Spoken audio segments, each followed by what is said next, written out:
السلام علیکم۔ آج میں آپ کو حضرت مولا علی شیر خدا اور ایک خیانت شخص کے بارے میں ایک واقعہ سناتا ہوں۔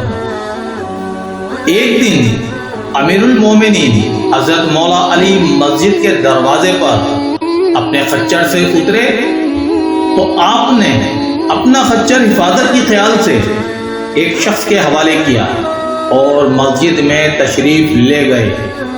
حضرت علی کے جانے کے بعد اس شخص کے دل میں خیانت آ گئی اور اس نے آپ کے خچر کی لگام نکالی اور فرار ہو گیا۔ حضرت علی رضی اللہ عنہ نماز سے فارغ ہو کر جب مسجد سے باہر تشریف لائے تو آپ کے ہاتھ میں 2 درہم تھے۔ یہ 2 درہم آپ خچر کی نگہبانی کرنے والے شخص کو بطور معاوضہ دینا چاہتے تھے، لیکن آپ نے دیکھا کہ خچر بغیر لگام کے خالی کھڑا ہے۔ بہرحال حضرت مولا علی شیر خدا بغیر لگام کے خچر پر سوار ہو کر گھر پہنچے اور اپنے غلام کو 2 درہم دیے کہ وہ بازار سے دوسری لگام خرید لائے۔ غلام بازار گیا، اس نے وہی لگام ایک شخص کے ہاتھ میں دیکھی۔ پوچھنے پر معلوم ہوا کہ ایک شخص یہ لگام 2 درہم میں بیچ گیا ہے۔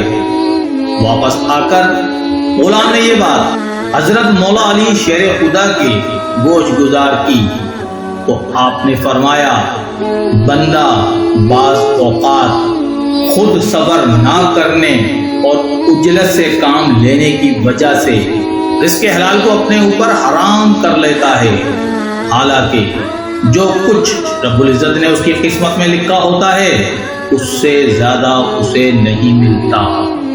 میرے دوستوں اور عزیزوں، آپ کو یہ واقعہ جیسا لگا ہو کمنٹس باکس میں لازمی بتائیے گا۔